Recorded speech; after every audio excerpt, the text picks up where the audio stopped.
أما بعد فأعوذ بالله السميع العليم من الشيطان الرجيم من حمده ونفخه ونفسه اللهم صل على محمد وعلى آل محمد. کتاب بدء الوحی، وحی کی ابتدا.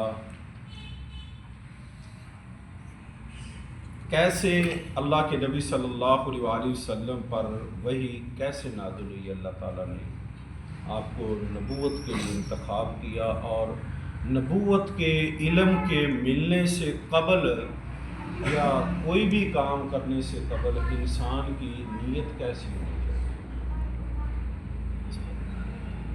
حضرت عمر رضی اللہ تعالیٰ عنہ فرماتے ہیں کہ میں نے اللہ کے نبی صلی اللہ علیہ وسلم منبر پر تھے اور میں نے آپ صلی اللہ علیہ وسلم کی زبان مبارک سے یہ سنا کہ جناب رسول صلی اللہ علیہ وسلم فرما رہے تھے کہ تمام انما الاعمال بالنیات، تمام اعمال کا دار و مدار نیت پر ہے، اور ہر عمل کا نتیجہ ہر انسان کو اس کی نیت کے مطابق ہی ملے گا. بس جس کی ہجرت ترک وطن، دولت، دنیا حاصل کرنے کے لیے ہو یا کسی عورت سے شادی کی غرض سے ہو، بس اس کی ہجرت ان ہی چیزوں کے لیے ہوگی جس کی حاصل کرنے کی نیت اس نے ہجرت کی ہے. اب ہجرت کسے کہتے ہیں؟ ہجرت کہنا ہے کہ اپنا علاقہ چھوڑ کے کہیں اور چلا جائے، اسے ہجرت کہتے ہیں. کہ یہاں پہ آپ کو تنگی ہے، پریشانی، آپ کہیں اور چلے جائیں. اللہ کہتا ہے اللہ کی زمین بڑی وسیع ہے، آپ کو پریشانی، یہاں سے آگے چلے جائیں، کوئی بات. لیکن یہاں پہ جو امام بخاری رحمہ اللہ الباری اس حدیث کو لائے ہیں کہ ایک علم حاصل کرنے والا ہے، یا کوئی دین کا کام کرنے والا ہے، یا کوئی بھی دین کا کام کرنے والا ہے، جب تک نیکی کرنے میں اس کی نیت خالص نہیں ہوگی اس کی عبادت ہو رہی ہے. یہ سب سے مین پوائنٹ ہے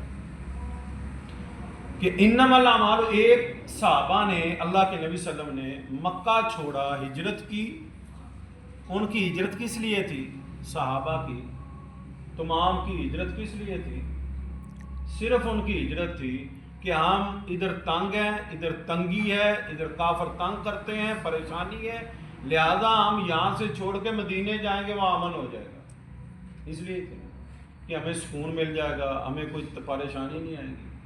تو یہ اللہ کے لیے تھی.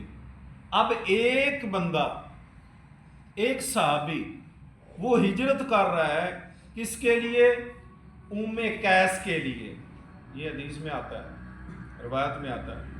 اس نے جو ہے ہجرت کی تھی اس عورت کے لیے. تو وہ عورت جو تھی اس نے کہا تو اگر ہجرت کر کے مدینے آئے گا تو میں تیرے سے شادی کروں گا. اس نے ہجرت اس لیے کی تھی، نیت اس کی یہ تھی میں اس سے شادی کرنی. تو اس کی شادی ہوگی لیکن اسے ہجرت کا ثواب نہیں ملا. ہجرت کا ثواب کیا ہے؟ کہ انسان ہجرت کرتا ہے اللہ کے لیے، اللہ کی رضا کے لیے، اللہ کے دین کے لیے، اس کے سابقہ اللہ سارے گناہ معاف کر دیتا ہے. یہ اتنا بڑا اجر ہے، اتنا بڑا اجر.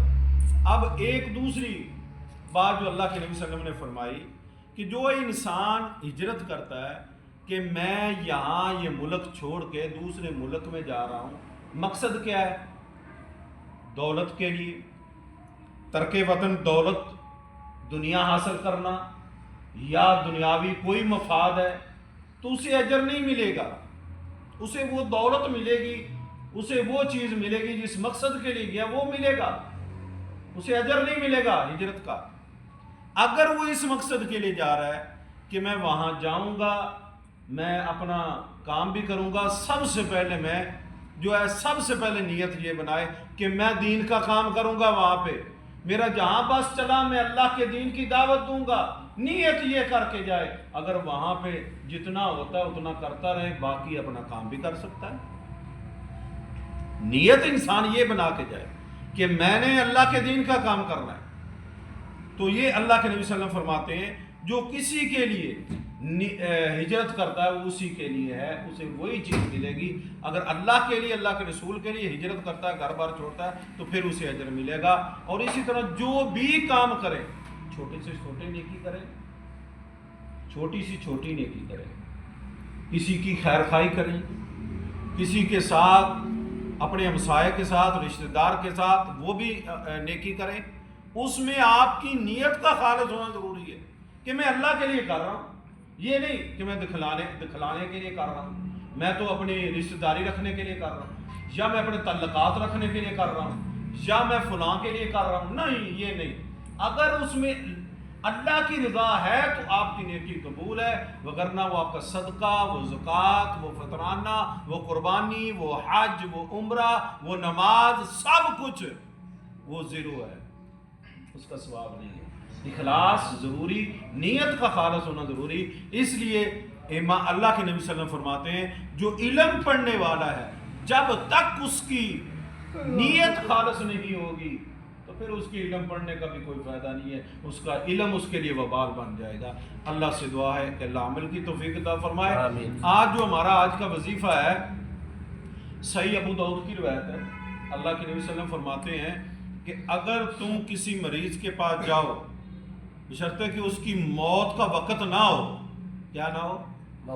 اس کا موت کا وقت نہ آیا ہوا ہو، تو اس کے پاس یہ دعا 7 دفعہ پڑھ دو گے نا، اللہ اسے ضرور شفا دے گا۔ وہ کون سی دعا ہے؟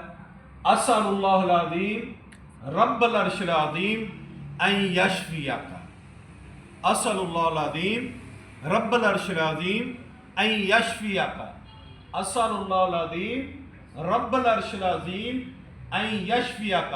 یہ 7 دفعہ آپ دعا پڑھیں گے، اگر اس کی موت کا وقت نہیں ہے تو میرے بھائی اللہ کے نبی صلی اللہ علیہ وسلم نے فرمایا اسے اللہ ضرور شفا دے گا۔ اگر آپ اپنے لیے پڑھتے ہیں نا، مثال آپ اندرونی برونی بیماری میں مبتلا ہیں تو آپ یہ پڑھیں اسأل اللہ العظیم رب العرش العظیم ان یشفیانی، اللہ مجھے شفا دے، اللہ مجھے شفا دے۔ اگر آپ کے باپ ہے، ماں ہے، اس کے لیے پڑھنا ہے تو اس کا نام لے لیں، اس کا نام لے لیں، اسأل اللہ العظیم رب العرش العظیم ان یشفیک فلاں، یا اللہ میرے فلاں بھائی کو، میرے باپ کو، اس کا نام لے لیں، یا اللہ اسے شفا دے۔